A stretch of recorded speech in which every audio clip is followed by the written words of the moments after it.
Hello students, তোমাদের সবাইকে আমাদের চ্যানেলে ওয়েলকাম জানাই। দেখো, আজ আমরা সেকেন্ড সামেটিভ এক্সামের জন্য ক্লাস 6-এ জিওগ্রাফি তোমাদের প্রশ্ন বিচিত্রাতে 7 নাম্বার অফ স্কুল হারে স্কুল, এই স্কুলের সমস্ত কোশ্চেন আনসারগুলি দেখে নেব। তাহলে চলো দেরি না করে আজকে ক্লাসটি শুরু করি। আজকের ক্লাসের ফার্স্ট কোশ্চেন দেখো, অতিবেগুনি রশ্মির কারণে বায়ুমণ্ডলের উষ্ণতা বৃদ্ধি পায় যে স্তরে, তা হলো thermosphere. Option D is the right answer. Okay, দেখো এখানে রয়েছে লাইনটি যে এরপর প্রায় 300 কিলোমিটার পর্যন্ত থার্মোস্ফিয়ার, এখানে বাতাস প্রায় নেই, তাই আকাশকে কালো দেখায়। এই স্তরের আরেক নাম আয়নোস্ফিয়ার। অতিবেগুনি রশ্মির কারণে এই স্তরের তাপমাত্রা 200 ডিগ্রি সেলসিয়াসে পৌঁছে যায়। ওকে, তাহলে আনসারটা হবে থার্মোস্ফিয়ার। নেক্সট অন উষ্ণ স্থানের সংস্পর্শে অপেক্ষাকৃত কম উষ্ণ স্থানের দিকে তাপ ধীরে ধীরে ছড়িয়ে পড়ার পদ্ধতি হলো সবকটি প্রযোজ্য। Option D is the right answer. Third, পশ্চিমী ঝঞ্ঝা সংগঠিত হয় শীতকালে। ফোর্থ, পর্যায়ক্রমে শুষ্ক আর্দ্র ঋতুবিশিষ্ট অঞ্চলে সৃষ্টি হয়। আনসার হবে ল্যাটেরাইট মাটি। ফিফথ, দেখো অধিক বাষ্পীভবনের জন্য সৃষ্ট উদ্ভিদ হলো ক্যাকটাস।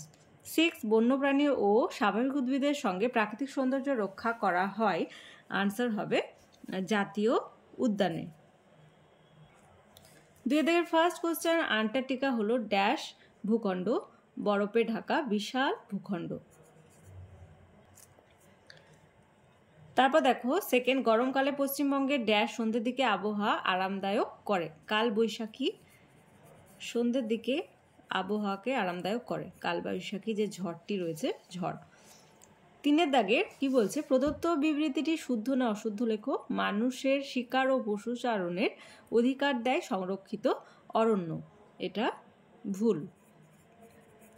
নেক্সট ওয়ান, প্রদত্ত প্রশ্নটির এক কথায় প্রকাশ করো। জোয়ারের জলে সৃষ্ট লবণাক্ত মাটিতে কোন ধরনের স্বাভাবিক উদ্ভিদ জন্মায়? ম্যানগ্রোভ জাতীয় উদ্ভিদ জন্মায়।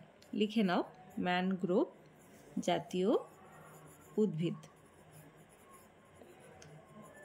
5 দাগের ফার্স্ট কোশ্চেন, সূর্যরশ্মির পতন কোণ কিভাবে পৃথিবীর বিভিন্ন জায়গায় বায়ুর তাপমাত্রার পার্থক্য ঘটায়?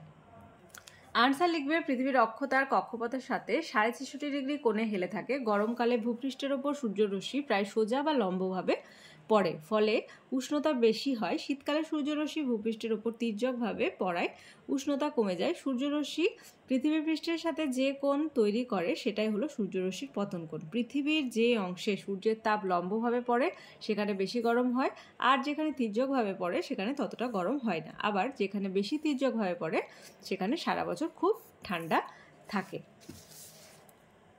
নেক্সট ওয়ান, কালো মাটি ও লাল মাটির দুটি পার্থক্য লেখো।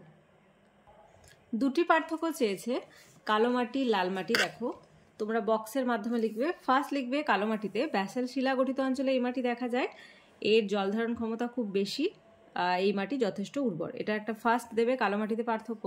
আর সেকেন্ড, এই লাল মাটিতে লিখবে ফার্স্ট পার্থক্য, রূপান্তরিত শিলা বহু বছর ধরে চূর্ণ বিচূর্ণ হয়ে এই মাটির সৃষ্টি হয়। লোহার পরিমাণ বেশি থাকে বলে এর রং লাল। এই মাটিতে জলসেচ ও সারের সাহায্যে চাষাবাদ করা হয়, এটা হবে ফার্স্ট।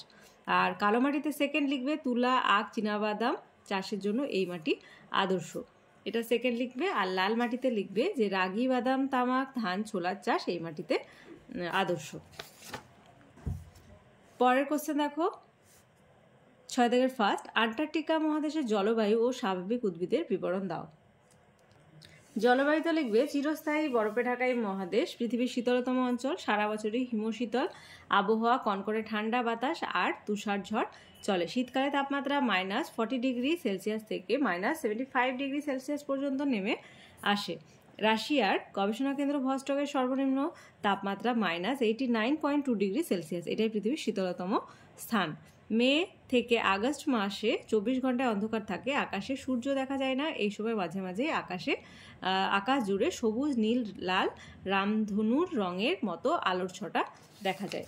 আর স্বাভাবিক উদ্ভিদে লিখবে যে এখান থেকে অ্যাড করে দিতে পারো জলবায়ুটা, যে গ্রীষ্মকালে অবস্থা কিছুটা বদলায়, তাপমাত্রা কিছুটা বেড়ে -20 ডিগ্রি সেলসিয়াসে পৌঁছায়। আকাশে 24 ঘন্টায় সূর্য দেখা যায়, কিন্তু সূর্যের আলো বেশ বাঁকাভাবে পড়ে, তার বেশিরভাগটাই বরফে প্রতিফলিত হয়ে ফিরে যায়, ফলে উষ্ণতা খুব বেশি বাড়তে পারে না। আর স্বাভাবিক উদ্ভিদে লিখবে যে চিরতুষারে ঢাকা আন্টার্কটিকায় কোনো গাছপালা নেই। একমাত্র গ্রীষ্মকালে সমুদ্রের ধারে কোথাও সামান্য বরফ গলে গেলে মস লাইকেন শ্যাওলা জন্মায়। এখান থেকে এতটা লিখব। পরের কোশ্চেন দেখো, ভারতে মৌসুমী বায়ুর 3টি প্রভাব লেখো। আনসার লিখবে, মৌসুমী বায়ুর খামখেয়ালিপনার জন্য কোথাও বন্যা আবার কোথাও খরা হয়। 2 অক্টোবর মাসে তামিলনাড়ু রাজ্যের করমণ্ডল উপকূলে বছরে 2বার বৃষ্টিপাত হয়। 3, ভারতে কৃষিকাজ আর অর্থনীতি অনেকটাই মৌসুমী বায়ুর উপর নির্ভরশীল। 7 দাগের ফার্স্ট কোশ্চেন, মানুষের কাজকর্ম কিভাবে পরিবেশের ভারসাম্য নষ্ট করে তা আলোচনা করো। ভীষণ ইম্পর্টেন্ট কোশ্চেন, স্টার দিয়ে রাখবে। এর আনসার তোমরা 38 পেজে এখান থেকে লিখবে, তোমাদের টেক্সটের এখান থেকে পুরো এতটা লিখবে। ওকে, তাহলে আজকে দেখো 7 নাম্বার অফ স্কুল হারে স্কুল, এই স্কুলের সমস্ত কোশ্চেন আনসার আজ আমরা দেখে নিলাম। ক্লাসটি ভালো লেগে থাকলে অবশ্যই একটা লাইক দেবে আর ভিডিওটি বন্ধুদের সঙ্গে অনেক বেশি করে শেয়ার করবে। আর ক্লাসে যারা প্রথমবার এসেছো তারা অবশ্যই চ্যানেলটি সাবস্ক্রাইব করে নিও এবং পাশে থাকা বেল আইকন প্রেস করে রাখবে, যাতে করে আগামী দিনের সমস্ত ভিডিও সবার আগে তোমাদের কাছে পৌঁছে যায়। তাহলে আজ এই পর্যন্তই, তোমরা সবাই ভালো থেকো। Thank you.